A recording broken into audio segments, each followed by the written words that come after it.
Hello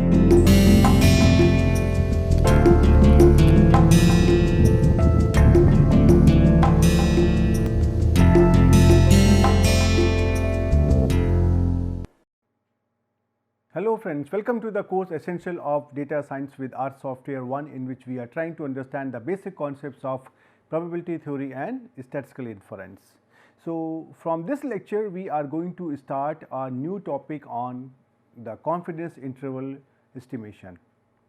So you can recall that in the last couple of lectures we had talked about the point estimation, that we are trying to estimate the value of a parameter at a given point. Now, we had briefly discussed that this quantity can also be estimated, this parameter can also be estimated in the form of an interval. So, let me try to take the same example that I took earlier. Suppose you want to know that how much time you will take from your home to your college, and suppose you conduct an experiment and you go to your college and try to note down the time, and finally you try to take the arithmetic mean of those values and give me the answer that it will take around 25 minutes, right. So, that means you are trying to tell me the value of your time at a point as 20 minutes or 25 minutes, right. Now, can you also make a statement like, okay, I will take say between 20 to 30 minutes? So, that means this value of the parameter can be any value in the interval 20 to 30. So, that means you are trying to estimate the parameter in the form of an interval. So, this is actually related to confidence interval estimation, that on the basis of the given sample of data, you are trying to compute or estimate two values which are the lower and upper limits of an interval. So, this is actually related to interval estimation of the parameters, and in this lecture we are going to talk about that how one can estimate the parameters in the form of an interval. So, in this lecture I will try to introduce you with the concept, and I will try to give you the basic fundamentals, terminologies, etc. And in the next lecture I will try to construct the confidence interval for the normal mean when variance is known, and then we will try to attempt to find out the confidence interval when variance is unknown. So, let us begin our lecture. Okay, so let us try to first consider a very simple example to understand what do we really mean by interval estimation. So, consider a situation in which the student wants to know the time taken to travel from home to the college, and suppose the student makes 30 trips and puts down the time taken. So, now to get an estimate of the expected time, one can use the arithmetic mean, and suppose the arithmetic mean of these 30 values comes out to be 30 minutes. So, this is the value of the time at a given point. So, this is the point estimate for the expected travelling time, right. But if you try to see when you are trying to say that that the student will take say 30 minutes, it does not mean, or it may not be appropriate to say that a student will always take exactly 30 minutes to reach the college. And the variability that is there in the values which have helped in obtaining the value x bar equal to 30 is not represented here, right. So, now what will really be happening, that the time of travelling every time may be varying by a couple of minutes, by a few minutes. So, to incorporate this feature, the time can be estimated in the form of an interval, and a statement like the time varies mostly between 25 and 35 minutes is more informative, and it is more meaningful. In such a case, both the aspects, that is the mean and variation of the data, are taken into account, right. So, for example, I can write this information in the form of an interval like this one, 25 to 35. So, this interval is giving us a range in which most of the values are expected to lie. and this concept is called as interval estimation of parameters, right. So, a point estimate cannot take into account the variation in the values of the estimate, but what is really happening? There is always some difference between the point estimate and the observed value, and this type of deviation between the point estimate and the true parameter can be substantial in many situations, and particularly when the sample size is small. So, to incorporate the information about the precision of an estimate in the estimated value, what we do?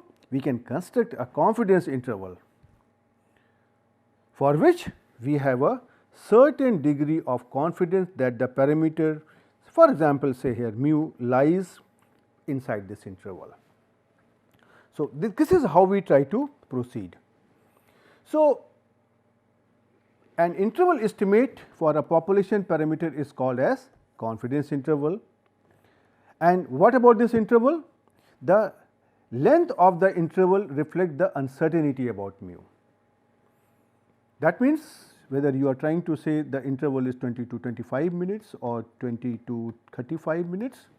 So, the length of the interval in this case is the upper limit minus lower limit, which is 5 minutes, and the length of the interval in this case is upper limit 35 minus lower limit 20, which is 15 minutes. So, this is the length of the interval, right. The wider the interval is, the higher is our uncertainty about the location of mu. That is obvious, means if you try to say that mu is lying suppose between say here 10 and 100. So, that means the value of mu can be anywhere in this interval between 10 to 100. But in case if you try to take the interval like as here 10 to say here 15. So, that is indicating the value of mu is going to be most likely between 10 and 15. So, what do you think, which is more precise? Definitely a shorter interval is more precise. So, a shorter interval implies precise estimation, and the information about the precision of estimation is conveyed by the length of the interval. So, this is the criteria that we try to impose when we are trying to construct the confidence interval, right. And we cannot be certain that the interval contains the true but unknown population parameter always, right. So, in order to take care of this, we try to associate the concept of confidence coefficient, and we say the confidence interval is constructed so that we have high confidence that it does contain the unknown population parameter, because you see the population parameter that you are trying to estimate, that is practically unknown to us. So, we need to find out the confidence intervals or the lower and upper limit of the confidence interval in such a way such that this unknown parameter value is expected to lie inside this interval. So, in that sense, the location of the interval will give us some idea about where the true but unknown population parameter mu lies inside the interval. So, now how to formally define the confidence interval, right. So, suppose we have a parameter theta, and theta lies in some random interval, and the upper and lower limits of this random interval, they have to be found, they have to be estimated. So, suppose the lower bound of this interval is indicated by theta hat L, L means lower, and the upper bound is indicated by theta hat U, U means upper. And when we are trying to know the value of unknown parameter theta, then we say that these two bound theta hat L and theta U are defined such that the unknown parameter theta is covered by a pre-specified probability of at least 1 minus alpha, and through this statement we try to impose our confidence on this statement, and we try to state it like this: The probability that theta is lying between theta hat L and theta hat U is greater than or equal to 1 minus alpha, and theta hat L and theta hat U, they are dependent on the random sample x1, x2, xn. So, I write it here as a theta hat L, and inside the parenthesis I write x, so that it is indicating that this is a function of x1, x2, xn, and same is true for the theta hat U also. So, in this statement, this 1 minus alpha is the probability here, and this is called as confidence level or confidence coefficient. And this limit theta hat L, this is the lower confidence bound or the lower confidence limit, and this is based on x1, x2, xn. So, we are writing here as a theta hat L x. And similarly, this quantity theta hat U x, this is the upper confidence bound or say upper confidence limit based on the x1, x2, xn, right. One thing you have to keep in mind here, that both these values theta hat L x and theta hat U x, they are statistic, they are random, and the parameter theta, which is expected to lie between these two limits, is a fixed value, right. And this is the reason that why we say that the true parameter is covered by the interval with probability 1 minus alpha, and not that the probability that the interval contains the parameter is 1 minus alpha.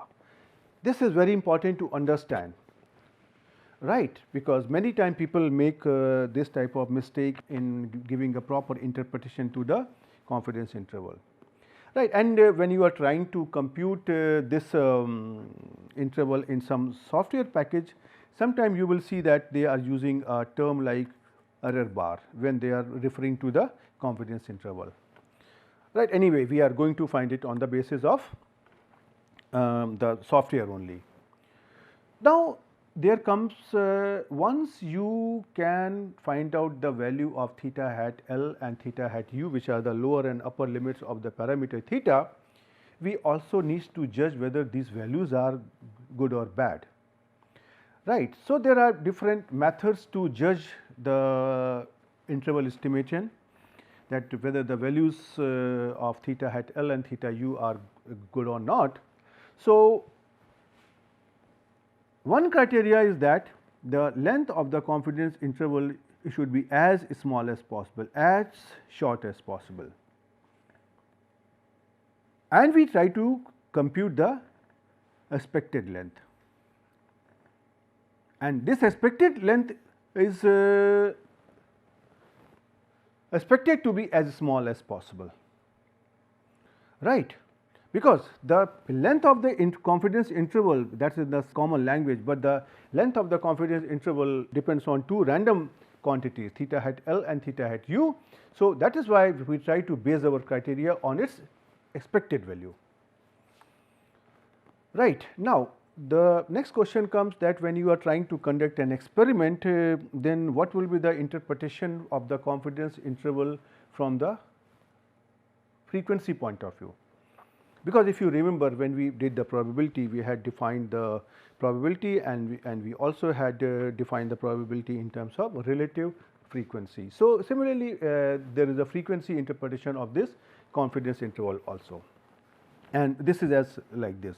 Suppose we try to draw capital N number of independent samples, and those samples are indicated by x underscore, and in the superscript this is here j. So, what is really happening? This x here is say x1, x2, xn, right, and when I am trying to say here 1, so this is the first sample. So, there are going to be x1 1, x2 1 up to here xn 1, a number of values, and similarly if you try to obtain here the second sample, this will look like x1, x2, xn, but now I am trying to indicate that this is the second sample, and similarly you can find out here xn, right. So, we have such capital N independent samples,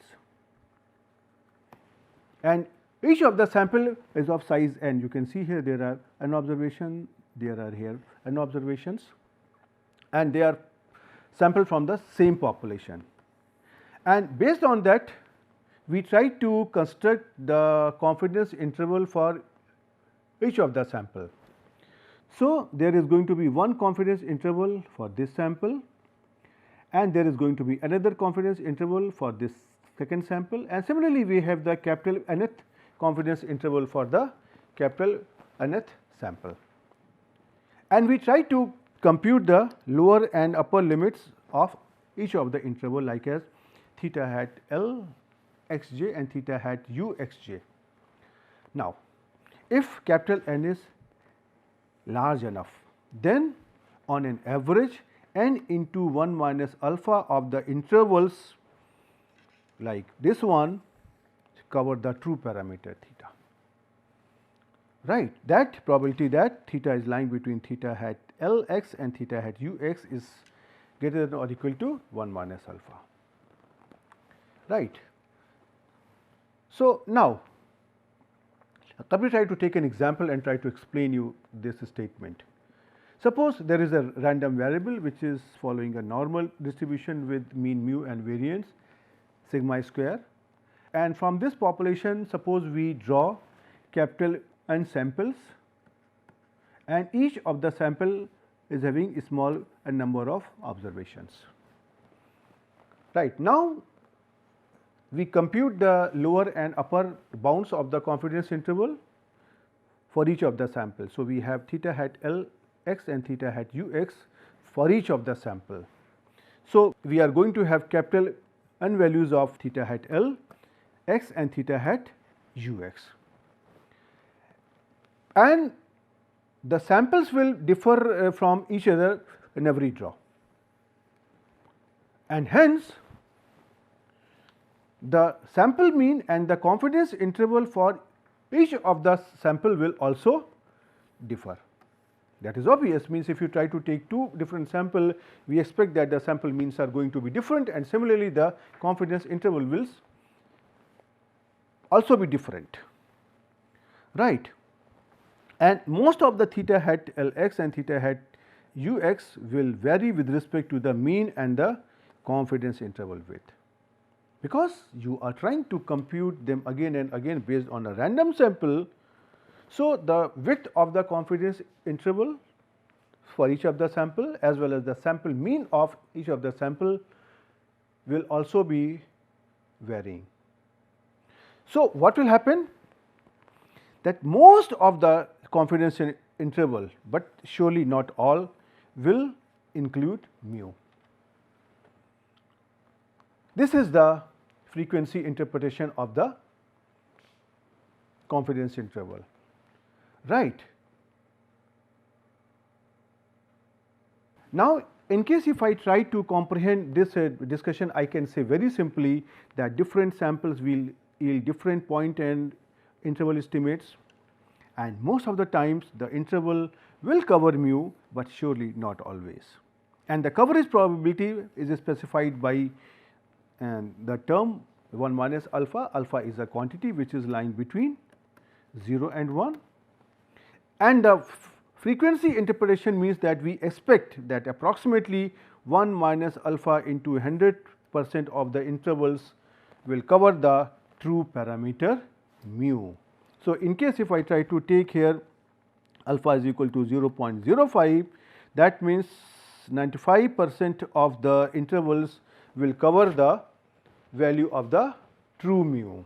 This is what we mean by the interpretation of this confidence interval.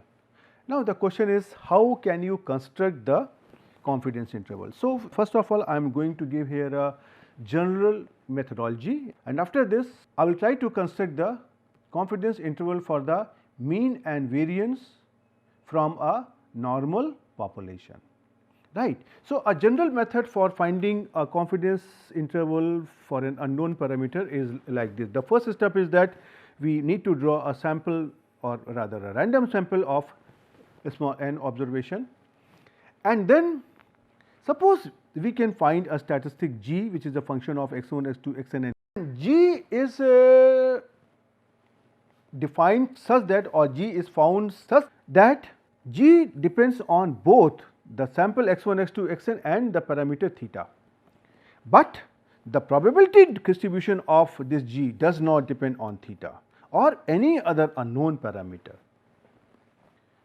So, these are the 2 points that you have to find here a statistic G, which is a function of x1, x2, xn and theta, and you have to find it in such a way such that the statistics depends on both the sample and the parameter, but the probability distribution of this G does not depend on the theta or any other unknown parameter, and such a G is called as pivotal value or pivotal quantity.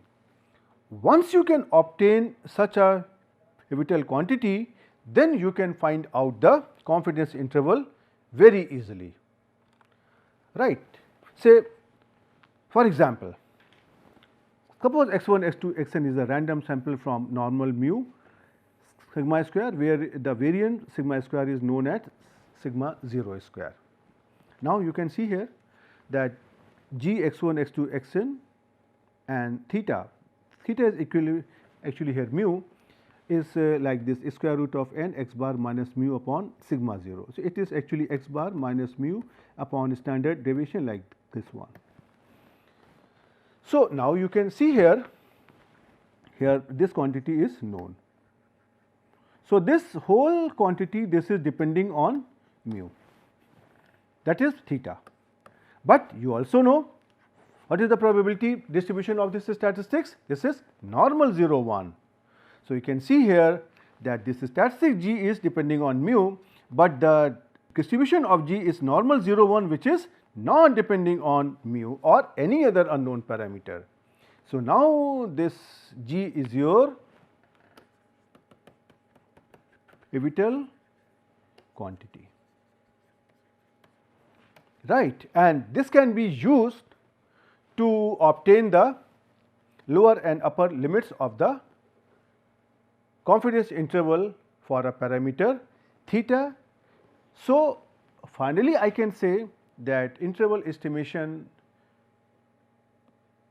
depends upon the finding the value of theta hat L using the value of x1, x2, xn and theta hat U using the values x1, x2, xn in such a way such that theta is lying between these two bounds and the probability that theta is lying between these two bounds is greater than or equal to 1 minus alpha.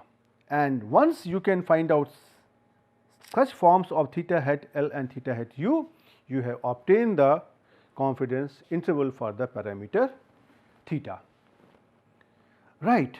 So, now we come to an end to this lecture, and in this lecture, that was a brief lecture, and I have tried my best to give you some basic concept about the confidence interval estimation, and I am stopping here intentionally so that you can think about these things, and first you try to settle down these definitions like as pivotal quantity and other things, lower bound, upper bound, confidence coefficient, and then in the next lecture I am going to consider the case of construction of the confidence interval for the parameter mu from a normal population.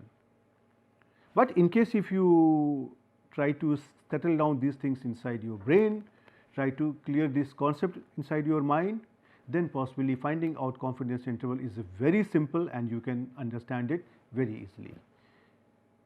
So, try to revise this lecture and I will see you in the next lecture with the confidence interval on mu. Till then, goodbye.